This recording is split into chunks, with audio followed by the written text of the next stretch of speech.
A lot of things that I collect are a bit pointless and have been created, I guess, with the idea that they might be useful to somebody, but really in reality they're not, and that's sort of why they wind up there. They're kind of functionless. In terms of my influences, I think I've always spent a lot of time just looking at things online. I've had a blog I got an email telling me that I've had my blog for 4 years. And I think that is a huge part of it, just mindlessly scrolling through images, and just it seeps into this one ball of just preference, really. I'm tweeting images and text as a way of testing our ground, what is possible to say. It's the sort of yield that you get from a situation like that. With the artist and the engineer, it's a pamphlet, basically. It's a publication, and it's used, or it has been used on a number of different occasions in public debate. So it's just passed between people as a reference point, as a piece of media to help facilitate a debate. The thing about working in these 3D rendering programs is that it just takes so long to do anything. So you spend ages with all the objects, and because obviously you can zoom in and zoom out really far, scale doesn't really matter, so everything becomes minute detail. I really like the idea of sort of what is luxury. I guess working commercially, I get asked so much to work with luxury products, and I've always been trying to champion the fact that one person's notion of luxury is not another person's idea of luxury, and sort of who makes those rules. I'm really interested in ideas around that. Because I look at a lot of fashion, a lot of photography, a lot of illustration, a lot of 3D work, a lot of 3D films. It just all mushes it together into one. I think that my influences are definitely more from things I've seen online than things I see around me.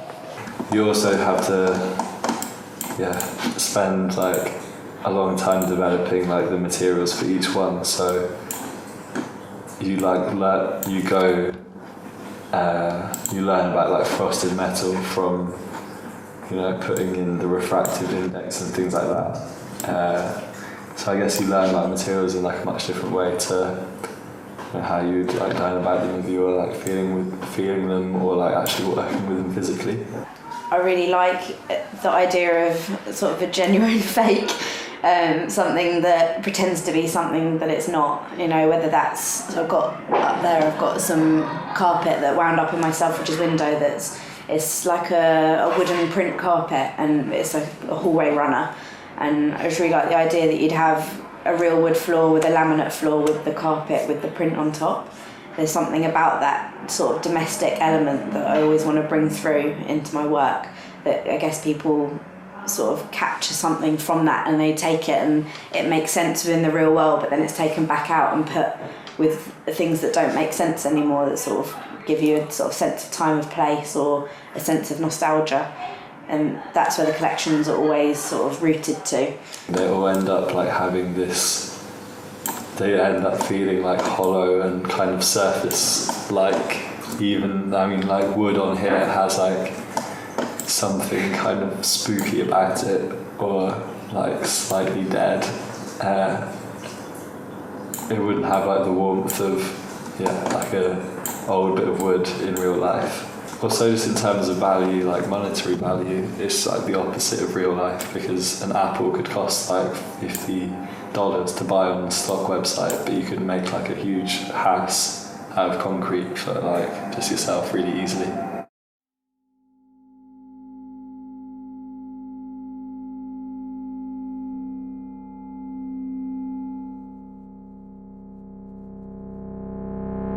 I remember one of my tutors at the RCA asking me about, we were talking about fashion, and there was some accusation in there about making fashionable work, but I don't really, it feels like a false, it's like that, the Alex Cole's transdisciplinary studio thing, it feels like a non-argument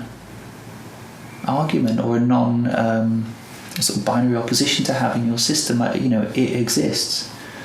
Illustration is ephemeral, but most things are, but at different speeds. Furniture at a slower speed. It exists, and I think it's just another thing to be aware of and to use. Working commercially, that fashion and trends obviously becomes a big part of what you're doing, and I guess naturally everyone is influenced by a fashion or trend, and they happen without you even knowing it's happened. That's part of trend predicting, that you are creating something. You need to be one step ahead of the game, so effectively you're creating something that then becomes the trend, even if you didn't want it to. There's no stopping it with the internet. Everything gets put out before it gets time to cook. Fashion and like familiarity go like quite closely together, because if something's in fashion then it's going to be around, and like we're used to seeing it. There's like a certain way that like companies like to light their objects in adverts or different surfaces. Fashion responds to, or I don't know, it's just a framework that everything is operating within. At the moment, like 3D software is like very accessible, so that means that there's more people making images in that way, which makes it more familiar, those kind of images are more familiar, and then that familiarity is something that you can use to sort of like subvert, or I think it's just like in the glitches that something is like, it's more productive to have like these small glitches than like try and do something like completely different. There was a really wonderful piece of writing by Rob Giampietro about the reprisal of Memphis patterns that happened, maybe sort of 5 years ago in illustration. But he just gave some context on why Ettore Sottsass arrived at those patterns at that point in history, sort of 1983, maybe even slightly earlier, and it was more or less simultaneous with Susan Kerr creating Mac Paint, the Mac Paint palette for OS9, and there was a point when he'd worked for IBM on early sort of screen-based textures. So I think that any kind of forming of imagery's relationship with the tools that one would use in order to form that imagery, going back to Q&A form, there are so many determining factors in something looking the way it looks. You then think, well, what is fashion? Is it to do with being able to achieve a particular colour with a particular pigment or a particular number of digital colours? I don't know. I think the more interesting thing is to think about what constitutes fashion, what it actually is, and then it's as rich as anything else. For me, thinking about myself in relation to like a visual language, it makes more sense for me to think about that like my film stuff, or like 3D sort of animation, illustration kind of things. I don't think it's new, like a new visual language. I think it's just like a shifting of like frameworks maybe that like I'm trying to make images which feel like familiar because you've seen them like on adverts or something. Almost like sort of maybe taking like something from an advert and like doing it a bit like harder than it does it in the advert or something. It becomes like almost like uncanny, or I think just playing with like familiarity and sort of like where yeah, I think by pushing like the familiarity of something where it almost becomes like a bit strange. If you're saying to make work which is fashionable because it's fashionable, of course that's not very interesting. But to be aware of it as part of a process is interesting and it is useful, you know? Actually, with my films at the moment, I was sort of like struggling with the style thing because I think I definitely use style, but I want the style to be able to like be talking about what it's referencing. So it's like in the style of these sort of like corporate-ish like images, or like talks to like, well, trying to aspire to like high production value things like adverts. And that's a style in itself, so it's important for it to have that relation, but also things like architectural visualizations of like new buildings and things like that. Like I want it to be talking to that style. I mean, the way that anybody becomes aware of work that is in the public domain and in exchange at any one particular time, of course it's of its time. And that's almost all there is to say about it.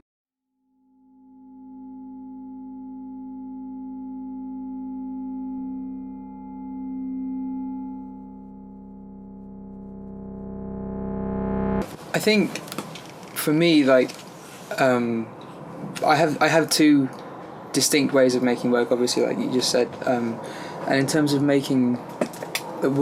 how they make a visual language, they both inform each other, which is quite fun because I've been drawing for however many years, for as long as I can remember, but at uni, you know, really getting into it, and then started doing the animation about 2 years ago, and they push each other, so when one takes a step forward it kind of pushes the other one, which is quite fun, and it frees both of them up in a way, so neither of them is my like sole practice. So like it's kind of always changing. Yeah, it's definitely like it's with each new thing that I start to explore, it definitely changes all the aspects of what I'm doing. I studied illustration, but I guess I was always a bit of a troublemaker in that realm within it all. What they'd seen of my work was this book, which was made for a publisher in Portland, Oregon, and that was a really open project. Where I made a publication, and I wanted the publication, there's this Marshall McLuhan idea about information rubbing up against information, so I wanted to make a book work where everything was in focus and it felt like the objects on the page were pushing up against the surface of the print, so there was no kind of epidermis between you handling the printed page. There's a feeling like there's no sort of diaphragm between you and the object. I was approached by NTS and asked to make visuals for one of their musicians called Beatrice Dillon, and we kind of had a meeting and we spoke about how the set was going to be half an hour long, and there was no way that we were going to really sort of like in the time that we had, there wasn't really a way that we were going to curate the visuals in a really particular way, so we decided to put it down to chance.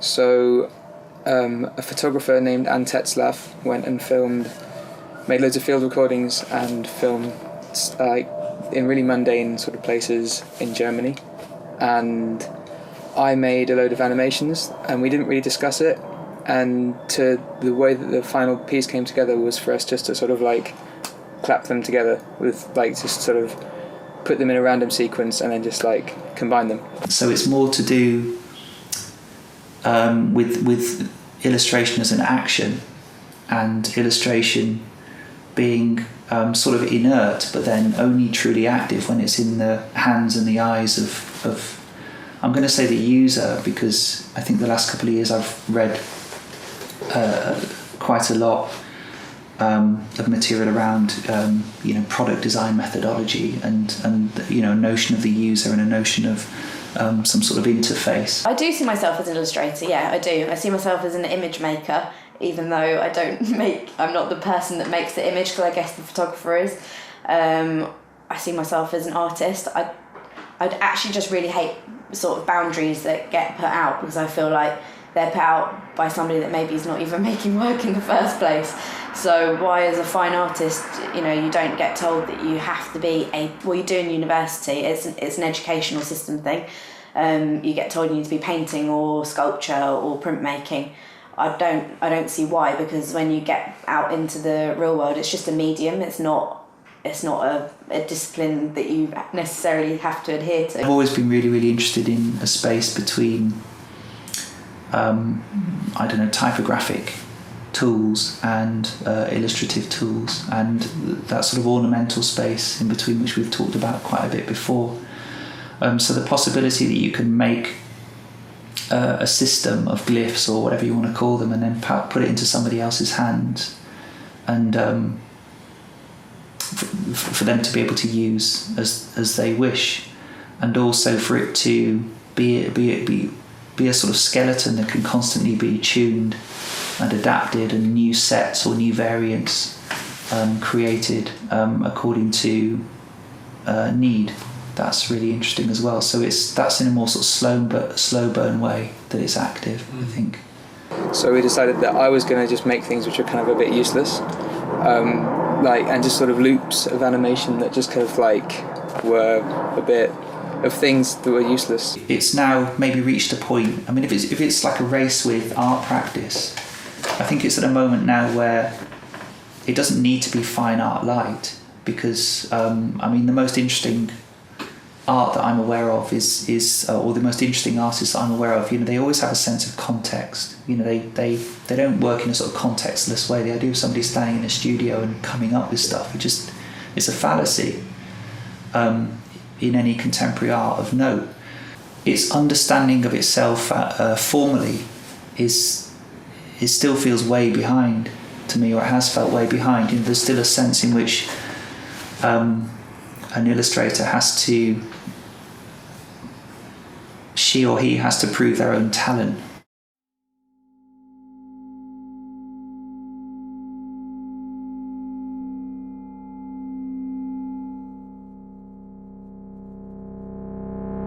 There were sort of two layers of the bench. One was this sort of quite corporate, aspirational, kind of functional bench, but instead of it having these stainless steel anti-skate dots or anti-sleep bars, I wanted to use sort of craft objects from Pinterest, tutorials and things like that,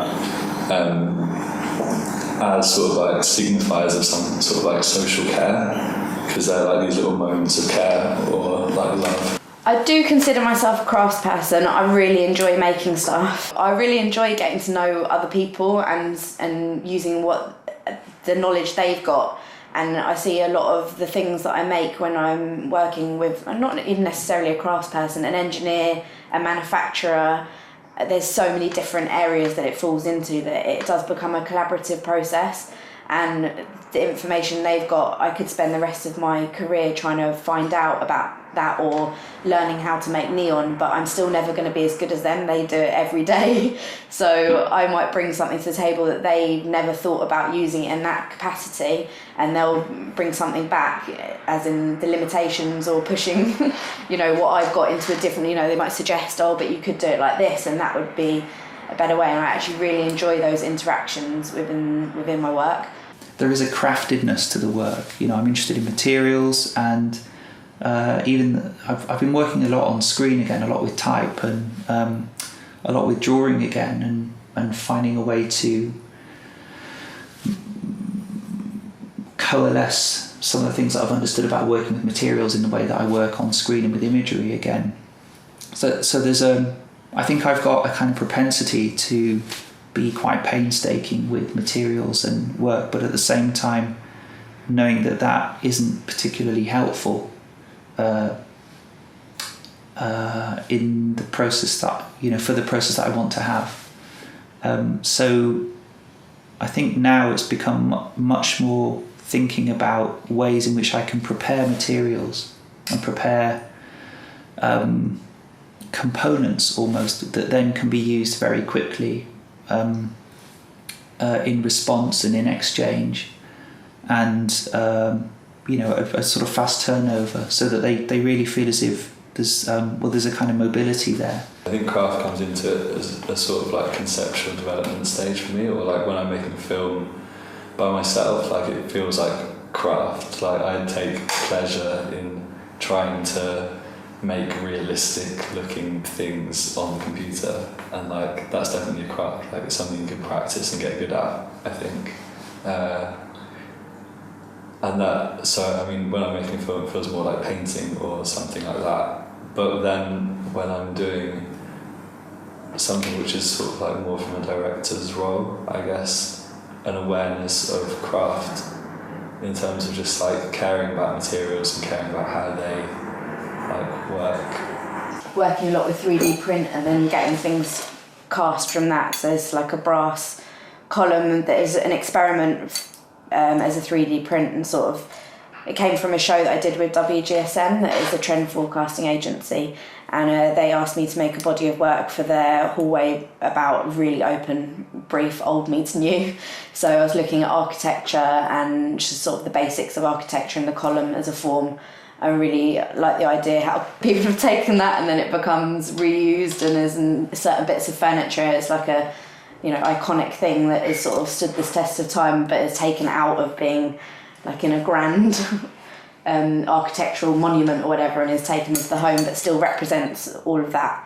So played with this form, and then it's been a 3D print. I've used it as a cover of a magazine, as a photographic image, and then now started casting them in brass. I guess there's not an end result to it, but it's always playing with material and seeing how far I can take it. I think that no matter what stage you're at in your understanding of your own work, there's an awful lot that you have to sort of stumble through and over in order to get to the next point. And I think that I had a period of, at a very simple level, wanting to develop my sensibility and my hand skill in order to stitch or to handle clay, or in order to gain a knowledge of where I could access materials, or how to make things in wood, just in order to get to zero. When working and outsourcing in that way, there is a line that you have to be really careful, and it's about finding the right person that can take what you're doing and still keep the spirit of the handmade. And I guess that's where I'm still careful to work with small manufacturing sort of places, rather than it going into giant companies that lose the kind of element of mistake. I think that's probably the things in all the collections, in everything that I look at, in everything that I want to push with a commercial client, that the mistake is everything.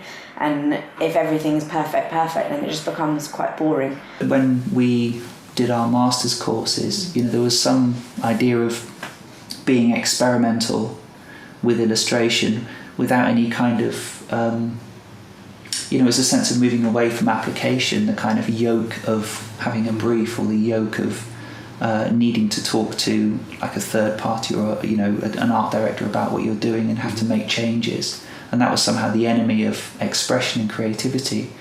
But I think, in a way, in step with people talking about artists working in the public domain and art's relationship to labour, I think it's become a really interesting time for illustration, and illustration looking at the illustration that is authorless.